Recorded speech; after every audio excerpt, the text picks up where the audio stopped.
समस्त समर्थ सनंद सहस्र शतप्राद संहूति संहाराजय विवर्त विदग्ध विमग्ध विनीत हिमाशिखर गीतार अव्यय प्रणप्रिय. కల్కి మూవీలో ప్రభాస్ కర్ణుడైతే మరి కల్కి ఎవరు? కర్ణుడికి అశ్వత్థామకి ఉన్న సంబంధం ఏంటి? కర్ణుడు మహాభారత యుద్ధంలో చనిపోయాడు కదా, మరి ఇప్పుడు ఎలా బ్రతికొచ్చాడు? కల్కి మూవీ క్లైమాక్స్ లో కమల్ హాసన్ 4 చేతులతో శ్రీ మహావిష్ణువులా కనిపిస్తాడు. అలా ఎందుకు?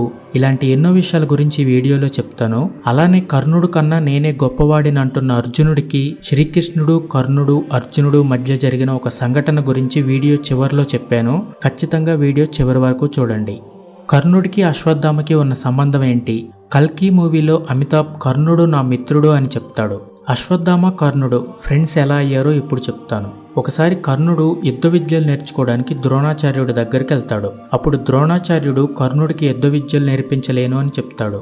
ఎందుకంటే ఇక్కడ నేను రాజకుమారులకి లేదా క్షత్రియులకు మాత్రమే యుద్ధ విద్యలు నేర్పిస్తాను అంటాడు. అప్పుడు కర్ణుడు ద్రోణాచార్యుడి ఆశ్రమంలో మిగిలిన వాళ్లతో విద్యలు నేర్చుకుంటున్న అశ్వత్థామని చూపించి అతను ఎవరు అని అడుగుతాడు. అప్పుడు ద్రోణాచార్యుడు అతను నా కొడుకు అశ్వత్థామ అని చెప్తాడు. మీరు చెప్పిన దాని ప్రకారం నీ కొడుకు రాజకుమారుడు కాదు, అలానే క్షత్రియుడు కూడా కాదు. నీ కొడుకు ఒక బ్రాహ్మణుడు. మరి అతను కూడా ఇక్కడ విద్యలు నేర్చుకుంటున్నాడు కదా. నేను కేవలం తక్కువ కులానికి చెందిన వాడిని కావటం వల్ల మీరు నాకు యుద్ధ విద్యలు నేర్పించలేను అంటున్నారు. గురువు స్థానంలో ఉన్న మీరు ఆ దేవుడితో సమానం. విద్య నేర్చుకోవడానికి ఎవరైనా ఆ దేవుడి దగ్గరికి వెళ్తే నీ కులం ఏంటి అని ఏ దేవుడైనా అడుగుతాడా అని చెప్పి కర్ణుడు అక్కడి నుండి వెళ్ళిపోతాడు. ఇదంతా పక్కనే ఉన్న అశ్వత్థామ చూస్తూ ఉంటాడు. కర్ణుడి యొక్క ధైర్యం అశ్వత్థామకు చాలా నచ్చింది. ఆ రోజు నుండి అశ్వత్థామ కర్ణుడిని గమనిస్తూ ఉంటాడు. అలా ఒక రోజు కర్ణుడు తనకి తాను విద్య నేర్చుకుంటూ గురి చూసి బాణాలు వదులుతూ ఉంటాడు. అప్పుడే అశ్వత్థామ తన మనసులో అనుకుంటాడు, కర్ణుడు ఒక సామాన్య మానవుడు కాదు, ఖచ్చితంగా కర్ణుడు ఒక గొప్ప యుద్ధ వీరుడు అనుకుంటాడు.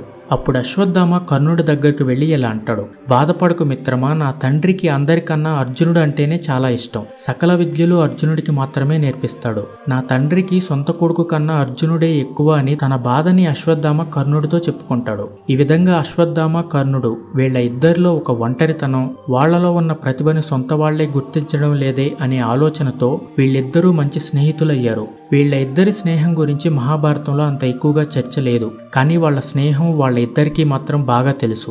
విలువిద్యలో కర్ణుడు అర్జునుడు కన్నా చాలా గొప్ప వీరుడని బలంగా నమ్మిన మొట్టమొదటి వ్యక్తి అశ్వత్థామ. కర్ణుడు నిజంగా అర్జునుడి కన్నా గొప్ప వీరుడా కాదా అనే విషయం పక్కన పెడితే కర్ణుడు అర్జునుడి కన్నా గొప్ప వీరుడని అశ్వత్థామ నమ్మాడు. స్నేహం అంటే అదే కదా, నమ్మకం. ఆ విధంగా కర్ణుడు అశ్వత్థామ ఫ్రెండ్స్ అయ్యారు. కల్కి మూవీలో మీరు గమనించుంటే కాంప్లెక్స్ వాళ్ళు ఇసుకలో వెతుకుతూ ఉంటే వాళ్లకు ఒక బాణం దొరుకుతుంది. దాన్ని ఎవరైనా పట్టుకోవాలని ప్రయత్నిస్తే వాళ్ళ చేతులు కాలిపోతున్నాయి. కల్కి మూవీ చివరిలో కమల్ హాసన్ ఆ బాణాన్ని పట్టుకుని జగన్నాథ రథచక్రాలు వస్తున్నాయి, భూకంపం పుట్టిస్తాను అంటాడు. ఎవరూ పట్టుకోలేని ఆ బాణాన్ని కమల్ హాసన్ ఎలా పట్టుకున్నాడంటే ఆ బాణం పేరు గాంధీవం. దీనిని స్వయంగా ఆ బ్రహ్మదేవుడు గాంధీ అనే ఒక దైవిక మొక్క నుండి తయారు చేశాడు. ఎవరైతే ఈ ప్రపంచంలో అధర్మాన్ని అనుసరించి తప్పులు చేస్తారో వాళ్ళని చంపడానికి బ్రహ్మదేవుడి గాంధీవాన్ని తయారు చేశాడు. ఈ గాంధీవం కొన్ని వేల సంవత్సరాల పాటు బ్రహ్మదేవుడి దగ్గర ఉంది. ఆ తర్వాత బ్రహ్మదేవుడు సృష్టించిన ప్రజాపతి అనే అతని దగ్గర మరికొన్ని సంవత్సరాల పాటు ఉంది. ఆ తర్వాత ఇంద్రుడి దగ్గర ఒక 500 సంవత్సరాల పాటు ఉంది. ఇంద్రుడి తర్వాత గాంధీవం వరుణదేవుడి దగ్గరకు వెళ్తుంది. ఇలా ఈ గాంధీవం ఒక్కరి నుండి మరొకరి దగ్గరికి చేతులు మారుతూ చివరికి అర్జునుడి దగ్గరకు వస్తుంది. నిజానికి ధర్మాన్ని రక్షించడానికి గాంధీవాన్ని అర్జునుడికి ఇవ్వాల్సిందిగా శ్రీకృష్ణుడు వరుణదేవుడిని ఆజ్ఞాపిస్తాడు. ఆ విధంగా గాంధీవం అర్జునుడి దగ్గరకు వస్తుంది. ఇక మన సినిమా విషయానికి వస్తే మహాభారత యుద్ధం తర్వాత శ్రీకృష్ణుడు అవతారం చాలించాక అర్జునుడు అరణ్యవాసానికి వెళ్తున్న సమయంలో అగ్నిదేవుడు వచ్చి అర్జున, ఈ గాంధీవంతో నీ పని అయిపోయింది కనుక నువ్వు ఈ గాంధీవాన్ని వదిలివేయాలి అంటాడు. అప్పుడు అర్జునుడు గాంధీవాన్ని సముద్రంలోకి వదులుతాడు. కల్కి మూవీలో కలియుగం అంతం అవుతున్న సమయంలో ఈ భూమి మీద ఉన్న సముద్రాలు, నదులు అన్ని ఎండిపోతున్నాయి కదా. గాంధీవం ఇసుకలో కూరుకుపోయింది. ఆ గాంధీవం ఇప్పుడు కాంప్లెక్స్ పీపుల్ కి దొరికింది. ఈ గాంధీవం ప్రత్యేకత ఏంటి అంటే దాన్ని ఎవరైతే పట్టుకుంటారో వాళ్ళకి ఒక అర్హత ఉండాలి. రాక్షసులు, దుష్టులు, తప్పులు చేసేవాళ్ళు గాంధీవాన్ని ముట్టుకోలేరు. అలా అయితే కమల్ హాసన్ గాంధీవాన్ని ఎలా పట్టుకున్నాడంటే కల్కి మూవీలో దీపికా పదుకొని తన కడుపులో కల్కి అవతారాన్ని మోస్తుంది. తన్ని బలవంతంగా తీసుకెళ్లి తన కడుపులో పెరుగుతున్న బిడ్డ నుండి ఒక డ్రాప్ సీరం ని తీసుకుంటారు. మూవీ చివర్లో ఆ ఒక డ్రాప్ సీరం ని కమల్ హాసన్ తన శరీరంలోకి తీసుకోగానే అతనికి అద్భుతమైన శక్తులు వస్తాయి. తన శరీరం మొత్తం చాలా దృఢంగా తయారవుతుంది. దీపిక కడుపులో ఉన్నది మామూలు బిడ్డ కాదు, సాక్షాత్తు ఆ శ్రీ మహావిష్ణువు 10వ అవతారం కల్కి. అందుకని ఆ బిడ్డ నుండి తీసిన ఒక్క డ్రాప్ సీరం కూడా ఎంతో పవర్ఫుల్ గా ఉంది. అందుకనే కమల్ హాసన్ గాంధీవాన్ని ముట్టుకోగలిగాడు. అలానే ఆ సీరం వల్లనే శ్రీ మహావిష్ణువుకు ఉన్నట్లు కమల్ హాసన్ కి కూడా 4 చేతుల రూపం వచ్చింది. అర్జునుడి దగ్గర గాంధీవం ఎలాగైతే ఉందో కర్ణుడి దగ్గర కూడా ఒక బాణం ఉంది. దాని పేరు విజయధనస్సు. కల్కి మూవీలో అమితాబ్ చిన్నపిల్ల రాయాకి చెప్తాడు, కర్ణుడు విజయధనస్సు అర్జునుడి గాంధీవం కన్నా చాలా పవర్ఫుల్ అని. హిందూ పురాణాల ప్రకారం ఈ విజయధనస్సుని విశ్వకర్మ శివుడు కోసం తయారు చేశాడు. శివుడు ఈ విజయధనస్సుతో త్రిపురాసులు అనే రాక్షసులను అంతం చేశాడు. శివుడు తర్వాత ఈ విజయధనస్సు ఇంద్రుడి దగ్గరకు వెళ్తుంది. ఇంద్రుడి దగ్గర నుండి విజయధనస్సు పరశురాముడు తీసుకుంటాడు. పరశురాముడు విజయధనస్సుతో అన్యాయం చేస్తున్న క్షత్రియులను వధిస్తాడు. కర్ణుడు పరశురాముడి దగ్గర శిష్యుడిగా చేరి ధనుర్విద్యలు నేర్చుకుంటాడు. కానీ కర్ణుడు తను ఒక బ్రాహ్మణుడిని అని అబద్ధం చెప్పి పరశురాముడి దగ్గర అన్ని విద్యలు నేర్చుకుంటాడు. ఈ విషయం తెలిసిన పరశురాముడు కర్ణుడిని శపిస్తాడు. అప్పుడు కర్ణుడు తన కథ మొత్తం పరశురాముడికి చెప్తాడు. కర్ణుడి మాటలకి కరిగిపోయిన పరశురాముడు విజయధనుస్సుని ఇస్తాడు. ఈ విజయధనుస్సు ఎట్టి పరిస్థితుల్లో విరిగిపోదు. ఎలాంటి బ్రహ్మాస్త్రం కూడా ఈ విజయధనుస్సును ముక్కలు చెయ్యలేదని చెప్పి పరశురాముడు విజయధనుస్సుని కర్ణుడికి ఇస్తాడు. నిజానికి మహాభారత యుద్ధంలో అర్జునుడి గాంధీవం కన్నా కర్ణుడి విజయధనుస్సు చాలా పవర్ఫుల్ గా ఉంటుంది. కర్ణుడు విజయధనుస్సు దెబ్బకి అర్జునుడు మూర్ఛపోయి పడిపోతాడు. సరిగ్గా అదే సమయంలో కర్ణుడికి గతంలో ఒక బ్రాహ్మణుడు ఇచ్చిన శాపం వల్ల అతని రథచక్రం భూమిలో కూరుకుపోతుంది. అప్పుడు కర్ణుడు తన విజయధనుస్సుని రథంపై ఉంచి కిందకు దిగి తన రథచక్రాన్ని భూమిలో నుండి తీస్తుంటే అదే సమయంలో అర్జునుడు కర్ణుడి మీదకు బాణం సంధించి కర్ణుడిని చంపుతాడు. కర్ణుడి మరణం తర్వాత విజయధనుస్సుని శ్రీకృష్ణుడు తీసుకుంటాడు. ప్రస్తుతం కల్కి సినిమాలో ఆ విజయధనుస్సు అశ్వత్థామ దగ్గర ఉంటుంది. సినిమా పరంగా చూస్తే మహాభారత యుద్ధం సమయంలో శ్రీకృష్ణుడు అశ్వత్థామని శపించి తన నుదుటి మీద ఉన్న మణిని తీసుకుంటాడు. ఈ రోజు నువ్వు నన్ను చంపాలని చూసావు, కానీ ఒకరోజు నువ్వే నన్ను కాపాడాలని చెప్పి ఈ విజయధనుస్సుని శ్రీకృష్ణుడు అశ్వత్థామకి ఇస్తాడు. కల్కి మూవీలో చిన్నపిల్ల రాయాకి అమితాబ్ చెప్తాడు, తన చేతిలో ఉన్న ఈ విజయధనుస్సు కర్ణుడి చేతిలో పడినప్పుడు మాత్రమే దీనికి శక్తి వస్తుంది అని. సరిగ్గా ఆ తర్వాత ఈ విజయధనుస్సు ప్రభాస్ చేతిలో పడి దానికి శక్తి వస్తుంది. అప్పుడు మహాభారతంలో అశ్వత్థామని కాపాడడానికి కర్ణుడు వచ్చినట్లు ఇప్పుడు అశ్వత్థామ అయిన అమితాబ్ని కాపాడడానికి కర్ణుడు ప్రభాస్లా వచ్చాడు అనేలా ఉంది. అయితే మహాభారత యుద్ధంలో కర్ణుడు చనిపోయాడు కదా, మరలా ఇప్పుడు ఎలా వచ్చాడు అనే డౌట్ వచ్చే ఉంటుంది. కల్కి మూవీలో అశ్వత్థామ బ్రతికి ఉన్నట్లు తన శరీరంతో కర్ణుడు బ్రతికి లేడు. అది చూడ్డానికి ఎలా ఉంది అంటే అశ్వత్థామ చనిపోబోతున్న సమయంలో కేవలం అశ్వత్థామని కాపాడడానికి ప్రభాస్ని కర్ణుడు పూనాడు అనేలా చూపించారు.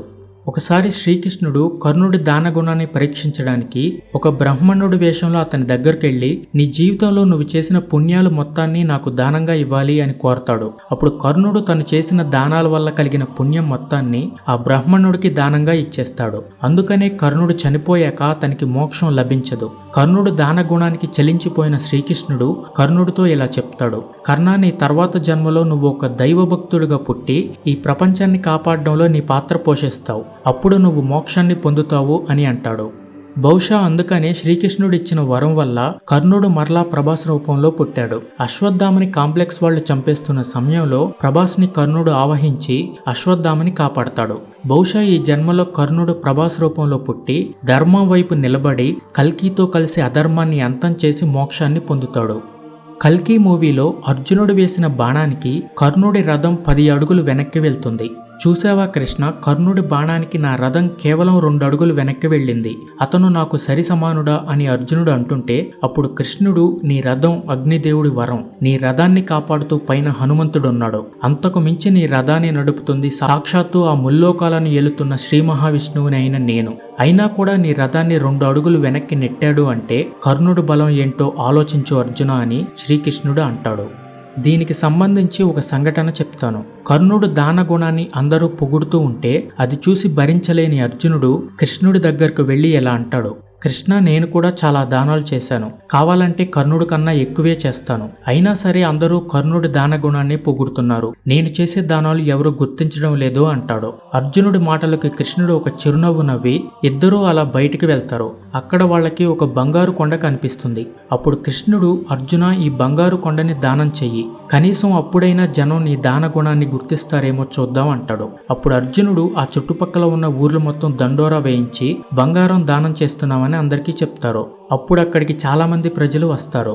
అర్జునుడు బంగారపు కొండని తవ్వి చిన్న చిన్న ముక్కలుగా బంగారాన్ని ప్రజలకు దానంగా ఇస్తున్నాడు.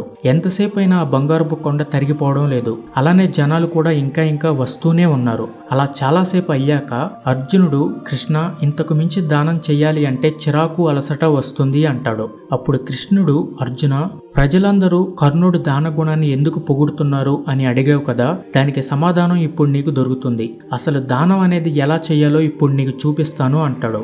అప్పుడు కృష్ణుడు కర్ణుడిని పిలిపించి, కర్ణ, మాకు ఈ బంగారపు కొండ కనపడింది, దీనిని నువ్వు ప్రజలకు దానం ఇస్తే బాగుంటుంది అంటాడు. అప్పుడు కర్ణుడు అక్కడ ఉన్న ప్రజలందరినీ పిలిచి, ఈ బంగారపు కొండ ఇక మీ సొంతం, ఎవరికి ఎంత బంగారం కావాలో అంత బంగారాన్ని మీరే తవ్వుకుని ఇంటికి వెళ్ళండి అంటాడు. అప్పుడు ప్రజలందరూ వాళ్ళకి కావలసిన బంగారాన్ని తవ్వుకుని తీసుకువెళ్తారు.